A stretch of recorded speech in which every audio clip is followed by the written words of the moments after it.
So welcome everyone.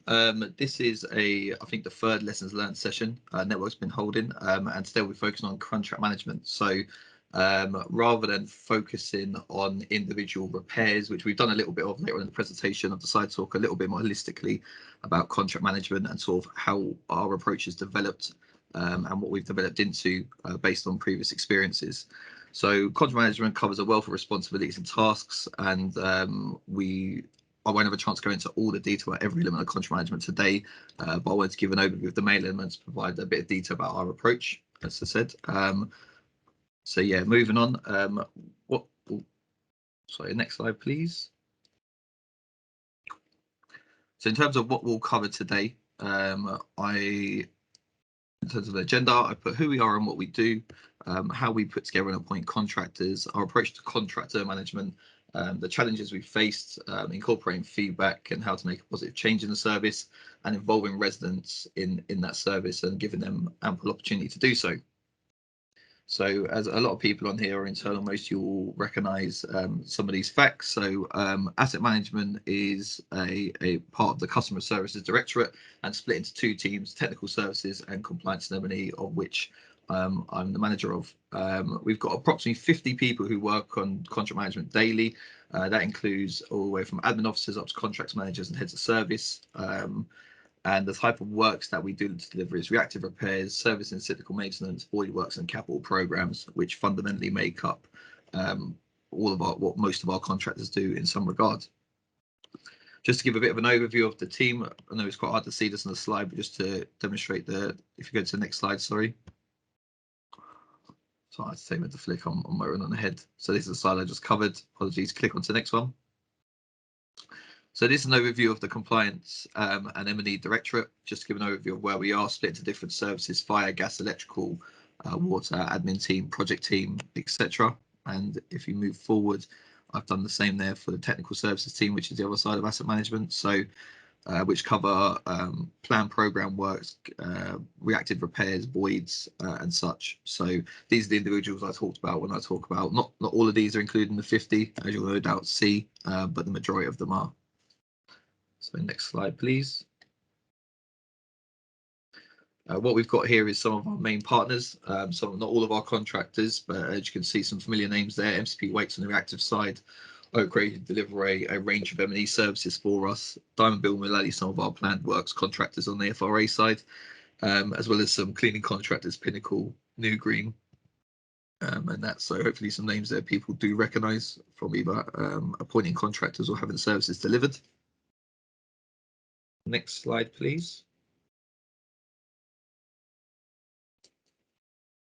Cool. So new contracts. So when it comes to doing reviewing and sort of arranging a new contract, there's quite a detailed process that goes into it. So over a period of 2 to 3 months, the contract management team and procurement will revise and renew the specification. That's over the course of several meetings and engaging various members of the delivery team, and sometimes our incumbent contractors, to find out what we could do better as a client. Any gaps in the previous specification are closed. New and future legislation and industry drivers are considered at the time. The duration of the contract is key, so that both parties can invest an appropriate amount of time and money to make it a success. The majority of our contracts last about 5 years, with the ability to extend, usually for another 5 years and 1 year increments. What this gives is a good investment from us as a client to our contractors, and our contractors then have a long-term investment which they can then invest equally to.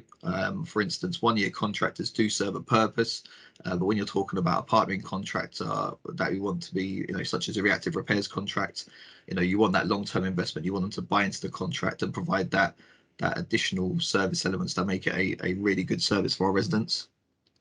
The type of contract form, the type of work, will dictate what sort of contract form should be used. For longer term contracts, we use something called a third partnering contract format, or TPC. The emphasis of that contract is really the partnering approach in the service delivery. So when we do go out for these contracts, our questions will be gauged at that. What benefits can you provide to us as a client and to our resident base? For time limited contracts, such as a project to install a new fire alarm that may have a 6-month duration, a TPC format wouldn't be appropriate. We want something that is a bit more about the focus on delivery of works, making it on time and having some penalties in there.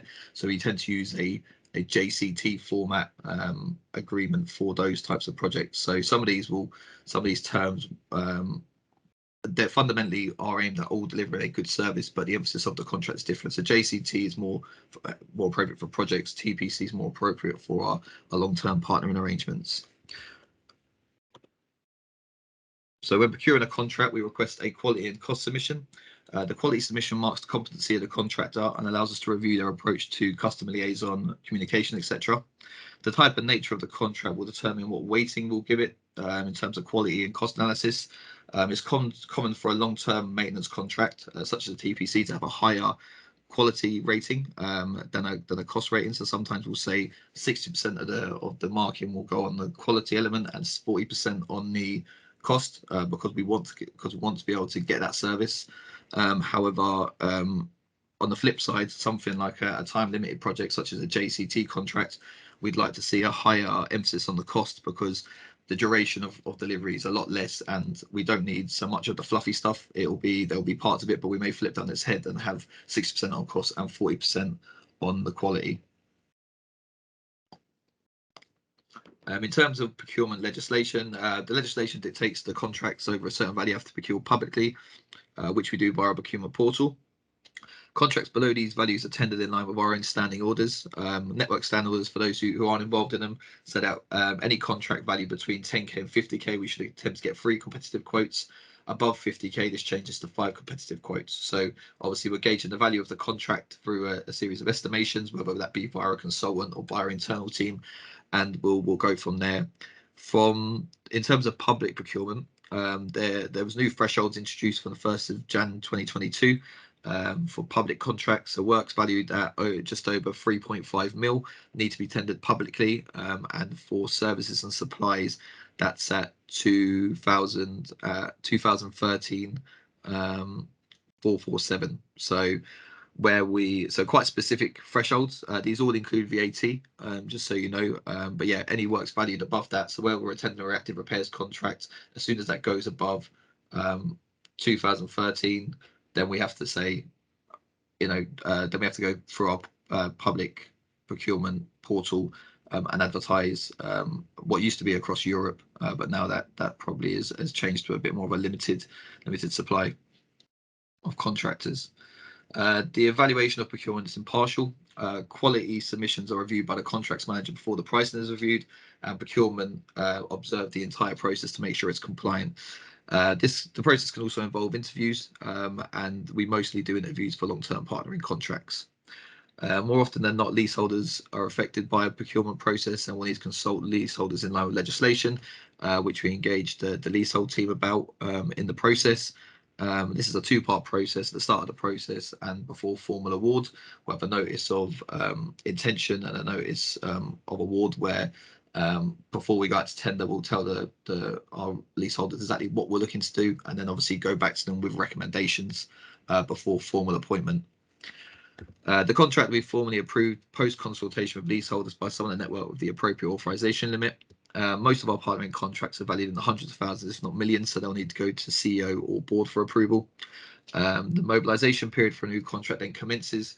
This includes regular meetings to discuss planning, resource allocation, financial processes, and compliance with the specification.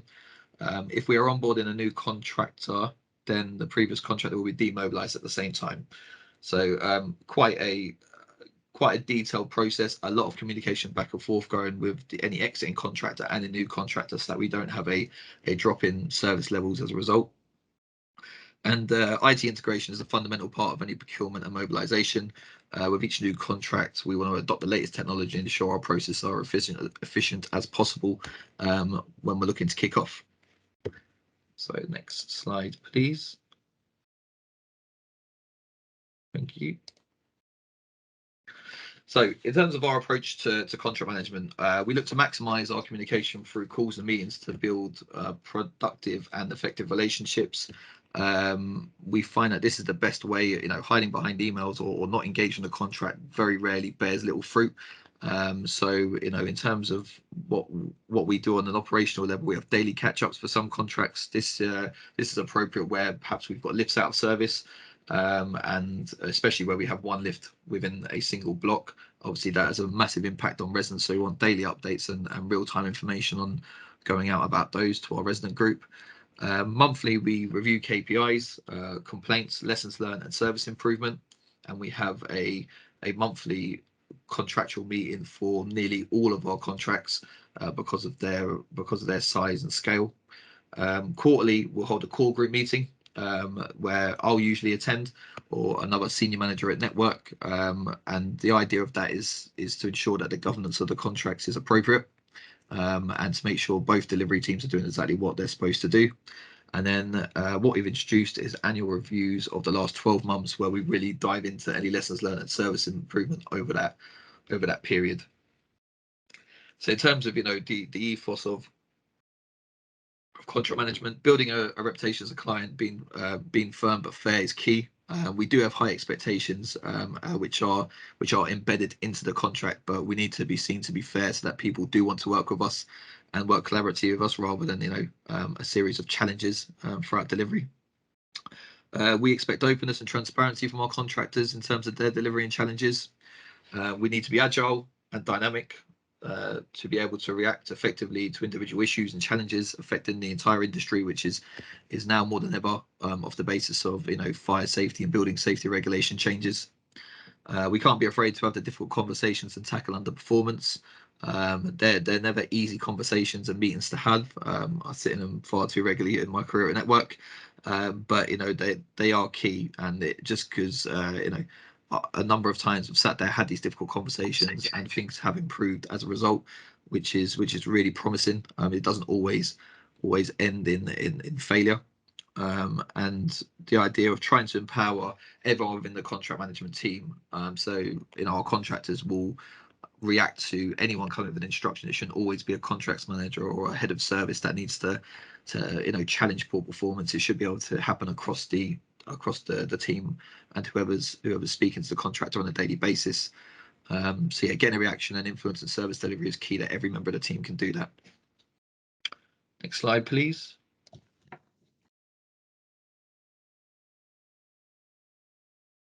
Thank you. So in terms of challenges, so contract underperformance is always a challenge. It's one that we have to deal with on a regular basis. A number of different factors can affect the performance of repairs and maintenance contracts, such as sickness, parts availability, mismanagement, and demands by other clients. All these, we have to accept the fact a contractor won't be solely working for Network, so there will be other demands on their time and their management team's time. However, we need to make sure that we're at the forefront of their thinking always. And Network, being a sizable housing association, ensures that we are a large client and get a lot of buy-in from our contractors. We need to remain a priority, and the regular meetings with their senior management on quarterly core group meetings are a way of doing that. Meetings between myself and senior management and contractors are a good way to ensure we stay as their priority, talking to them about future opportunities, as well as the work on the ground. Every contractor likes to have a carrot if possible. However, at the same time, contractors can't expect it to all be carrots and no stick, because we need to make sure that they're delivering exactly what their contract deliver to us, rather than being constantly rewarded. But ensuring the contractor senior management play an active role in delivery of the contract is key. In the quarterly core group meetings I hold, I make sure there's a senior manager or director from the contractors at those meetings, because they very often, I find sometimes they won't be receiving the whole truth about the contract, and them listening to our queries, concerns are on a monthly or quarterly basis are key. So we make sure they're in the room also. That being said, this is sometimes not enough to maintain good performance, and where performance dips, there's tools available in the contract to assist. This can include financial penalisation, removal of works, and ultimately the termination of the contract, which of course is always a last resort. With so many people involved in running the repairs and maintenance service, accountability is key. Everyone must know their role and what to do if an issue arises. Every member of our team must understand the contract and know what the responsibilities of the contractors are. Escalation at the same time to management must be easily accessible and effective. Providing value for money is a key objective for network homes, and our contractors must also sign up for this. Good financial control is a sign of a healthy contract, and where costs fluctuate without explanation, this is a cause for concern. Some of the issues we've come across relate to untimely processing of variations, invoices, and subcontractor costs not being effectively managed. So anyone that works in finance or works with the finance team will tell you, fluctuating costs from month to month are a big red flag for any contract. We don't want to see that. We want to see, and to be fair, if there is an increase in costs and it can be explained, that's half the battle. We can't see we can't see the cost of repairs rising significantly without that being explained. And at the same time, a sudden drop is also a bit of a worry because our costs not making its way onto Northgate, where variations aren't being processed or invoiced. And again, that's something that we need to watch out for on a monthly and regular basis. To combat this, we employ commercial surveyors who are responsible for validating and tracking costs. They review quotes and applications from contractors as a full-time role and decline/negotiate costs where they are deemed not fair or in line with the contract. So this is some of the control processes we've put in place as a lesson learned from things happening in the past. An increase in complaints is an obvious sign of underperformance, but it provides a critical source of learning. Each complaint is investigated by an officer or a manager, and this investigation allows us to highlight areas of weakness and strengthen our processes for the future. We wouldn't have the opportunity to look at each job in this level of detail, so it's crucial we capture the learning in a service improvement plan and embed this in our service delivery as a result. And just in terms of external industry pressures, financial pressures are increasing across our day-to-day lives, and the maintenance sector is no exception. We've also experienced, off the back of COVID/Brexit, it's kind of hard to know which influenced it most, is a lot of manufacturing takes place in Europe, and there are significant delays in the supply chain. This is really impacted contracts such as our lift maintenance contract, where some parts we could achieve within 3 to 5 days are now taking several weeks to make their way to the UK and to our service providers. How we're looking to combat this is through regular discussions with the supply chain, and also talking to manufacturers ourselves to one, validate any delays the contractors telling us about, and also to see what we can do to help influence a faster delivery time. Next slide, please.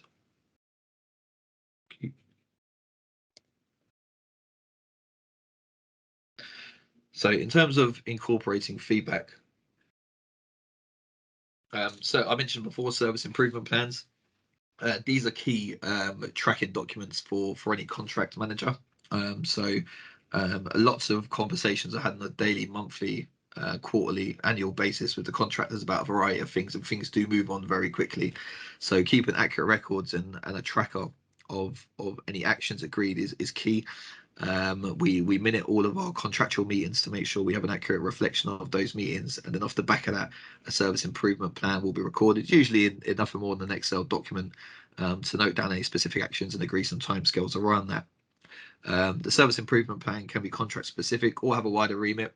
For instance, a service improvement plan for my department may tackle consistent issues such as access, or access rates or no access rates, in fact. And if this becomes an issue across multiple contracts, we may look to change our approach across the board rather than specifically for one contractor.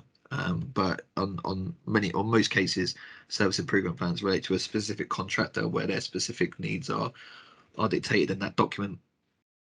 An in-depth investigation into each complaint allows us to identify the root cause of any issues, and already of the underlying issues, and discussing our findings with contractors at their operational meetings and agreeing on improvement actions moving forward where they're formally recorded. So again, like I mentioned before, monthly meetings, the expectation is that complaints are discussed, new complaints coming in, old complaints haven't yet been closed out. All of that detail is discussed openly at those meetings, and where senior management are available at the quarterly ones as well.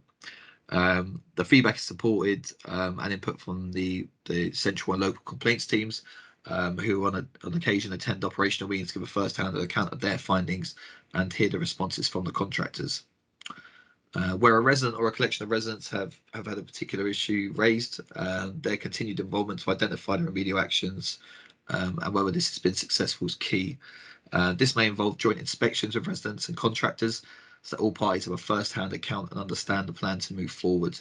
Obviously, resident feedback for us is a massive part of what we do, and where I've attended several meetings with residents and contractors where the ongoing dialogue really drives the improvement.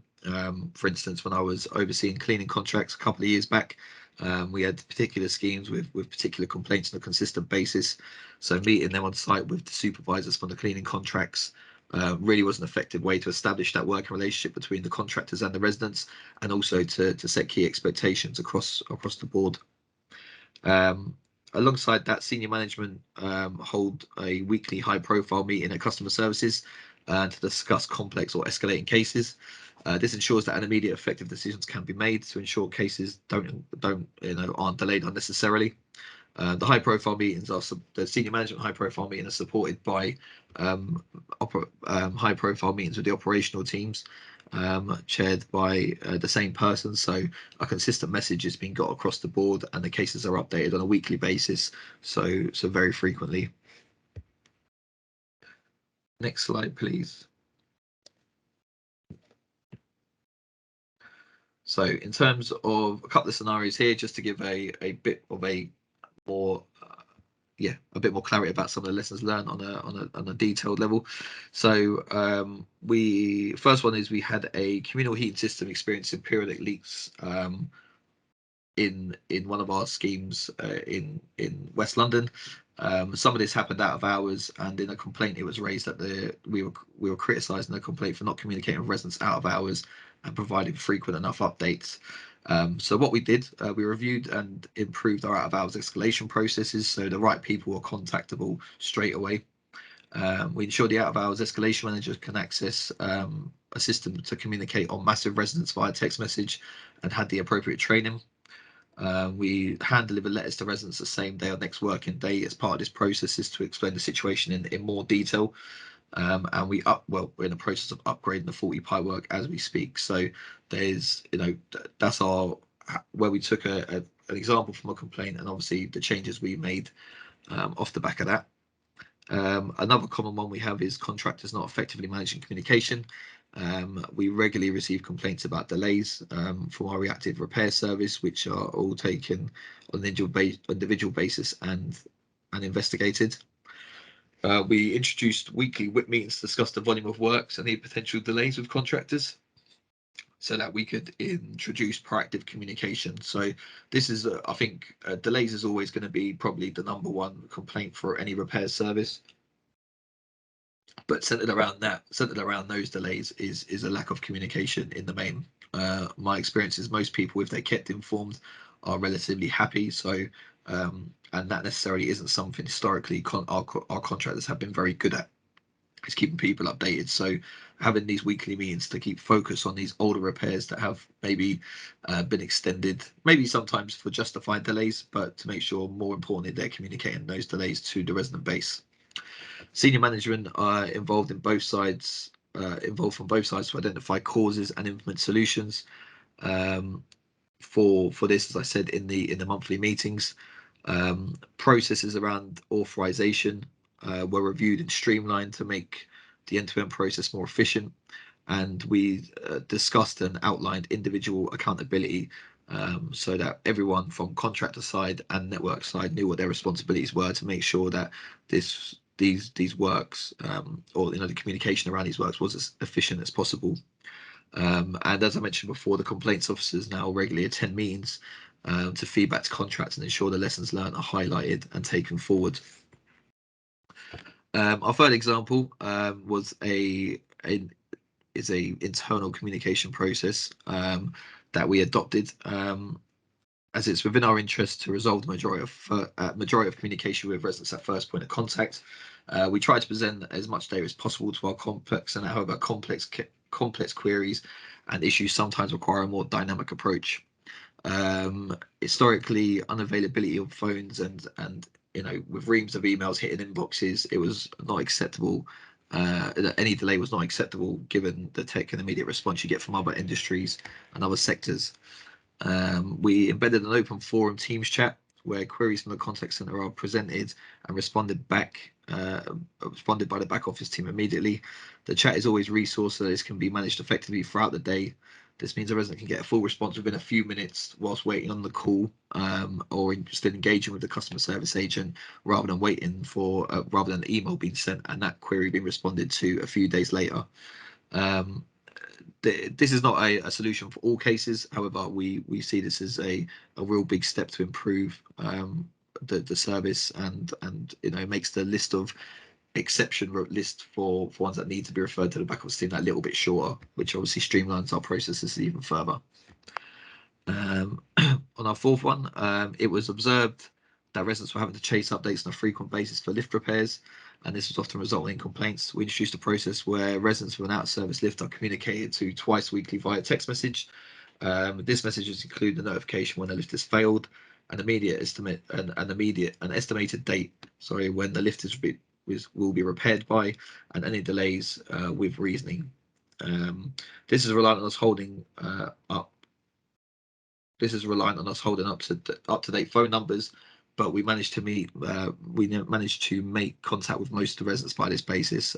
If we do find that there's an extended period of downtime for this lift, then we do look to follow this up by letter with a further more detailed explanation. And the last example, it became apparent that guest contract was not offering temporary heaters or advising there was an immersion that couldn't serve as a temporary means of hot water. This was addressed in the contract via their toolbox talk. We also purchased and stored a supply of heaters for times of high demand, and should an entire block fail, the contractor may not have had stock on their van at the period of time, so they can access this as needs be with our agreement. So a couple of hard and fast examples there of how we've tackled lessons learned resulting from complaints and issues being raised to us. My final slide, you'll probably be pleased to hear, is about resident involvement. Just highlighting a few ways that we would like to get more residents involved, and request residents get involved in these ways. So inputting into contract specification is and the tender evaluating process is key. We have involved residents in many procurements moving forward. However, one of the challenges, I guess, is the amount of time it can take. It may mean people having to make themselves available for multiple days, and obviously around their own work schedules that may or may not be possible. So we have had a little rethink about this and how we can streamline the process. Things we've done in the past is involve residents in the interview process, where it might be a single day rather than several days over the course of a couple of weeks. And also we're keen to get residents involved in the initial contract specifications, so they can influence what goes into the contract and what's important to them. Residents have attended contract meetings in the past. Again, given that these happen during the working day, we are looking to rejuvenate this, and myself and Maria have had some conversations about how we get residents involved, maybe on a quarterly basis at the core group meetings a little bit more. Complaints and satisfaction surveys are a key source of information for us. We carry out satisfaction surveys across most of our contracts and are looking to expand this where possible. Estate inspections and visits. This is something that probably post-COVID hasn't been as well attended as it was in years gone by, but we used to regularly have estate inspections attended by residents who would again give feedback about the services that we provide, and were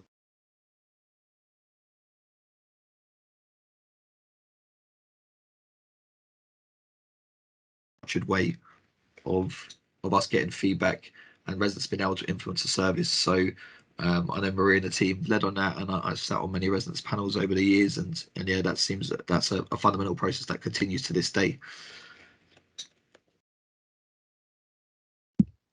So in terms of my slides, that is it from me. Hopefully that people found that slightly interesting. I did leave some ample amount of time as I was asked for a Q&A, because I understand that can take up the bulk of these sessions. So happy for anyone to put any questions in the chat or put your hand up, and we'll try to answer them as best as possible.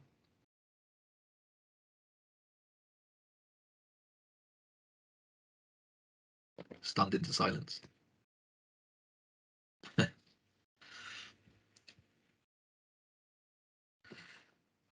Any questions? Oh, we've got a few.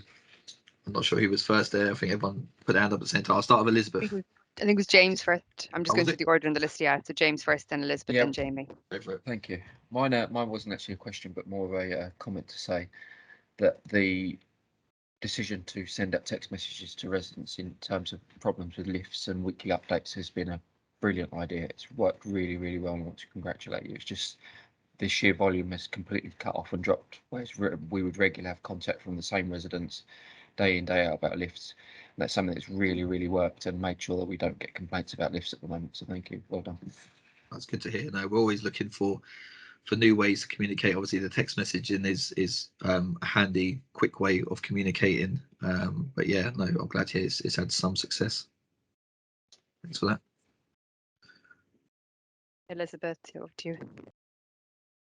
My question was, how would you manage a contractor? Say it's a cleaning contractor and you're having problems with the gradings of the cleaning standards on the same blocks, perhaps twice a year. So each time you talk to them, you probably serve them like an improvement notice. They improve for a bit and then they go back down again. How would you manage sort of like persistent problems? Yeah, well, speaking about my own knowledge of the cleaning contracts, there is the ability to financially penalise contractors for continued poor performance, and nothing hits a contractor more than in their pocket, whether that be either removing works or implementing some sort of penalty charge. So I know the cleaning contractors do allow for that, and I think contractors always sign up to these things with the idea that clients don't usually process these things. But I know from my time managing the cleaning contracts where we did do it, had quite a big effect, and you've seen them well, definitely react. You definitely got a reaction from the contractor. Sometimes that resulted in a change of staff, because maybe that might have been the issue, but more often than not, they increased their supervisor attendance, and we did the same. I think it's off the top of my head, I think it's if we have 2 consecutive bad surveys, then we have the ability to penalise contractors financially. But as a matter of course, I suppose a couple of software things we do is probably increase the amount we inspect that scheme, or utilise any particular residents that might be interested in help us manage that scheme for feedback. But ultimately, I think the biggest effect is to use the contract penalty clauses to our advantage. Thank you. And these aren't, and I suppose they're not world ending. Some of these are built in for exactly that. We don't, we're not looking at terminating a contract or anything like that. But we need to make a stand. Jamie. Thanks, Patrick. That was really good. Just interested, without naming any names, if you could tell us a couple of like specific stories, maybe one on like the worst thing in your career at Network that you faced and kind of like, something from it, and then on the positive side, the moment that you're most proud of, either of yourself or your teams, in terms of how they've dealt with something difficult. Yeah, for sure. I'll start with the positive one, if that's all right, because I think about a really bad one that I can share. But they so no, I think I think there's a lot of there's a hell of a lot of success stories in asset management, but ultimately they do get swept aside because a lot of them start from a bad thing, a repair gone wrong where we have to intervene. So in terms of how much they can celebrate, there's always a little bit on the fence about. But one thing we've done, one thing I'm very proud of is our ability to recover our servicing programs post COVID.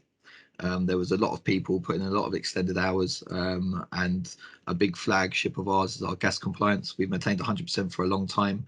During COVID, that understandably dropped, but we were able to recover it. I think our actual gas compliance service stopped for 1 week at the end of March, and then we got advice from GasSafe basically and the other industry bodies saying we expect this to continue. The regulator said we expect you to continue servicing properties for gas as it's deemed high risk.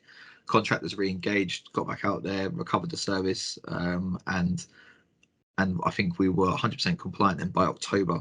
And we were one of very few organisations to be able to do that. And I was sitting in a forum with other heads of service and directors from the G15 talking about gas compliance. Others were reporting stats in the high 80s, low 90s, and I could proudly sit there and say we were 100% week on week, which was a nice feeling. So yeah, that was a big success story for us, because there's a lot of work that goes into it, and it doesn't take a lot for compliance to start to drop quite rapidly. Once there is a sort of intervention in the service, and at the same time we had to do a bit of we had to take quite a soft approach. We couldn't just be all claiming to take legal action against everyone, because in the height of the pandemic there was a lot of worried customers. So we put a number of provisions in place, tried to make arrangements that suited them, rather than just taking a hard line and saying we're sending everyone to court for access injunctions. So but that involved a lot of conversations. I think there was hundreds of phone calls made by the team in each week, trying to come to some sort of arrangement. So it was a really good piece of customer engagement, as well as a good compliance story. In terms of the worst story, trying to think. I've been at Network 12 years now, so there's probably too many to but no, there's so we've had some really difficult challenges. One going on at the minute, which I mentioned in the presentation, is a leak. It's the communal heating system leak. So that is based down at our South Kilburn scheme, but that is a relatively new building, 7 or 8 years old. They've had a bit of a history of defects and issues down there since it's been built. There was historically an issue with the heating system, which we then recommissioned with the development contractor. So it's a bit of a sore point for the resident base. So obviously every failure or every leak isn't looked at in isolation. It's looked at in the history of the scheme, where they've had several leaks and periods of downtime over the years. So one thing, so that is ultimately difficult. I think ultimately communication around these issues is always the key thing. My approach is to really just get in front of residents and talk to them at face value as quickly as possible. So we held some residents meetings that were difficult, very, very difficult. But I think at the end of it, everyone left satisfied to an extent that they'd been listened to, they'd received the answers they needed, and they were happy to move forward with the program of work suggested. That being said, that's not always it doesn't always turn out that way, but I think that was a particularly difficult one, given the history of the scheme. I think it's over to Philippa for next question. Hi, Patrick. Thanks for that.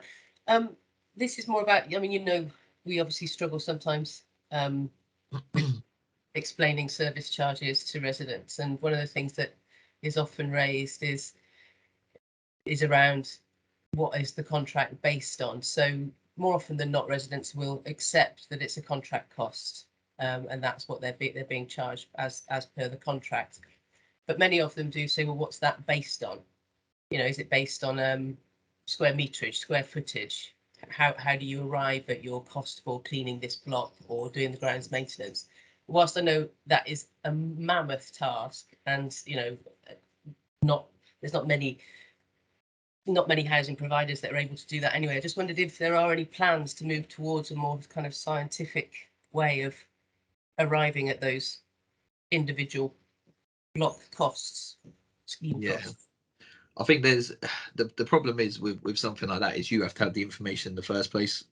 So like if we wanted a contractor to it's definitely not undoable. I'm not going to say there's plans. I'm not at the moment responsible directly for cleaning and grounds, so I won't answer on Michael's behalf. But no, but I just mean contracts generally. It's So it's all about our data. I mean, to be fair, some of these data sets are massive amounts of information to gather. If you can provide it to a contractor, then that's certainly really truly what we do is we dictate the pricing mechanisms involved. The way the clean and grounds maintenance contract is set up at the minute is they've gone out and they've priced up each scheme individually, and have given us a price for cleaning that. Now, a certain amount of things can influence that. If you've got a number of properties within a certain area, you may gain a better price for that volume of properties than a scheme we've got, say, based out in Milton Keynes. We've got a handful of schemes which may cost them more to deliver, and therefore those costs will be passed on to us. But the way the contract's currently put together, if they've priced it up at the beginning the tender process, and then that cost is just subject to CPI inflation. So it's pretty much a fixed cost. You know, it shouldn't fluctuate too much. But I think if we was to move to a square footage, we need to be able to say, here's the square footage for each of our schemes, and that's probably what we can't do as an organisation currently. No, I just wondered if there was any plan for us to kind of move towards that. Yeah, I mean, there's never say never, but that, you know, you'd probably be looking at a significant cost even to gather that information, and Yeah, you know, I think cost versus benefit analysis would probably tell you it might not be worth employing someone to, or a company to go out and do that across, you know, thousands of schemes. fair enough. Thank you. And next is Christine. Thank you very much, Patrick, for the lovely presentation. I captured, you mentioned about Brexit in terms of materials not being in time. Is there a way this message can be communicated to the residents? I can cite an example. We had residents complaining about repairs a lot, and when we brought in the issue of Brexit, they calmed down a bit. So I was thinking that if a broad message for some of these inevitable reasons why things are delayed is communicated to residents, broad spectrum, probably it could help. Yeah. Also, secondly, I wanted to say, is there a way you do capture good stories? Because repairs is one of the areas that goes on the negative side, but behind that, there is always some good stories. And you find that our Google review is not very great. So if there is a way you can capture the positive stories and put them out there on Google, so that this can increase our brand as network performance. Thank you. Yeah, no, fair. On your first point, in terms of flagging this, yeah, certainly, I think I think we need to be the message we tell is key. That's obviously, you know, we can't just be seen to be blaming Brexit for everything, and and therefore, you know, alleviating ourselves of any responsibility, because but where we've got fundamental delays, like I mentioned with some of the lift equipment, because you know none of that is manufactured in the UK, and there is a delay in the pipeline, that is something we could look to pick up in the next newsletter, I guess, as a way of communicating it. But I think we'll probably need to think carefully about how we deliver that message, so that we don't come across as like deassociating ourselves from any sort of blame, or and that we don't want to create that sort of culture. But no, I can certainly take a think about it and liaise with the team about it. In terms of good news stories, yeah, like I said, I was trying to say, yeah, the negative connotations, I guess, around repairs are exactly that. You know, it starts off as an issue, and when you deliver it, so we try to obviously sell a good news story off the back of that, but that is not always possible. One thing I can do is I can take a little bit more. We do tend to share good news stories internally. It's a lot better to do that, I think, internally, on using Apollo and stuff, and using those sorts of forums. Again, when you look at communicating these good news stories to residents, you know, we don't want to put ourselves in a position where we're being seen to say, oh well, this was an issue, but you know, well done us, we put it right, because there'll be probably a wealth of people saying it shouldn't have gone wrong in the first place. So but yeah, again, we can certainly think about it and take on board those comments. And in the meantime, I guess, like, if there's a particular story you feel would warrant it, because that doesn't, it may be a case of looking at specific areas, maybe not communicating to a mass group of residents, but you know, maybe we can share some good news stories with localized groups of people. Say if it affects a particular scheme, we can talk to that scheme and say, you know, is this something that you find useful to kind of promote? And they may be up for that. Thank you. I don't see anyone else with their hands up, but Ishka put a comment in the chat just to say that the open Teams chat that you mentioned, the one with the contact center, she said that sounds like a good idea. I think Mustafa has just put his hand up. Yeah, just a few points quickly. I'm not too sure who asked these questions previously, but we're having the pleasure of working with Patrick previously. Some of the points he had brought up in regards to the cleaning and ground maintenance contracts. I think somebody raised the point that in certain blocks where the standard slightly drops.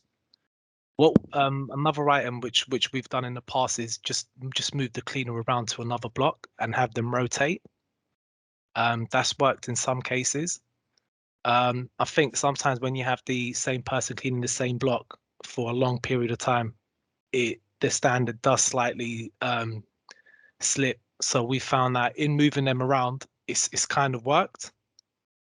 Another thing in regards to the ground maintenance, having discussion with some of the residents and so on, they sort of look at it and say, they come around, they cut the grass twice a year, and it costs us X amount of money. I could get somebody to do it cheaper. I think that's the wrong way of thinking about it, because they're basically just picking up the phone and getting that booked in. But the way we have to do it is we have the contractor manage. We don't only have to pay the person's salary who's attending and cutting the grass, but also the scheduling team who's booking it in, and also our team getting all of that managed. So sometimes it's a case of just getting those points explained to the residents so they understand why our cost is at where it is, and why if they pick up the yellow pages to find a quote, it will be different. Also, when it comes to the contract management side, it is difficult when contracts begin to drop on their SLAs and so on. But I think certain items which aren't really discussed is the strain it begins to have on the team. Because if you're managing, let's say, 5 contractors, and you're spending half an hour a week with each one of those contractors, it does begin to take away from the time you have to do your day-to-day duties. But one thing we're good at is actually empowering our contractors and actually having those discussions and allowing them to be open and honest. I'm not quickly just going over to penalize them, but to also come up with solutions and actually understand why things are going wrong. But yeah, that's sort of it. Yeah, no, I recognise everything you said there. I get, it's definitely not easy when a contractor does start to underperform, because there's strain put across the team, and that's I suppose a part of that is the nature of the job. It's definitely not sometimes it can be very frustrating working in contract management. Well, a lot of the time it can be frustrating working in contract management, but I know a number of really good individuals and professionals in this organisation who do it very, very well on a daily basis.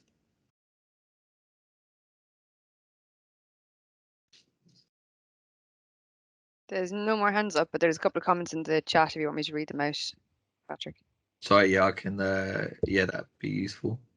So the first one's from Jamie, and I think it's just referring to the good news stories. And he says he thinks that honest external comms on things like that can work well. Something like, here are some problems we had, they shouldn't have happened, but we rapidly put it right by doing X and Y.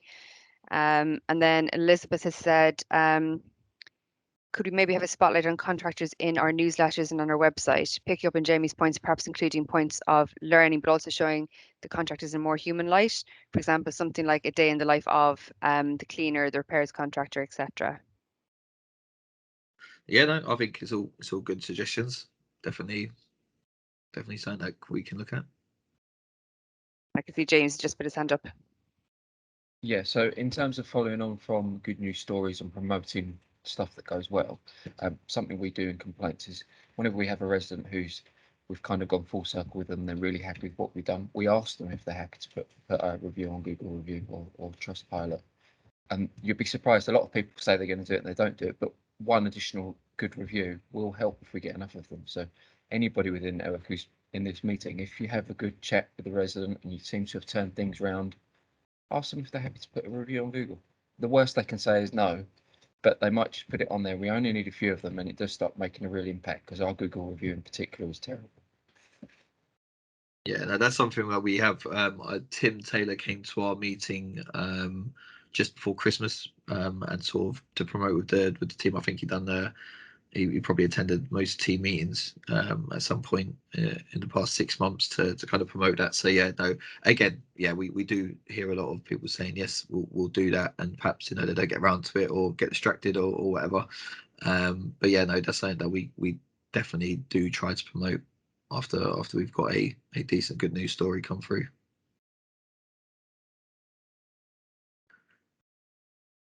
Cool. Any last questions? Everyone's keen to get off for lunch. Cool. Well, hopefully you found that useful. I'm happy for anyone to send me any queries directly, or if they like to have a chat offline about it, more than happy to facilitate that. So yeah, do give me a shout. But otherwise, thank you very much for listening, and I hope you found it useful. Thanks so much, Thanks, Patrick. Patrick. Thanks, everyone.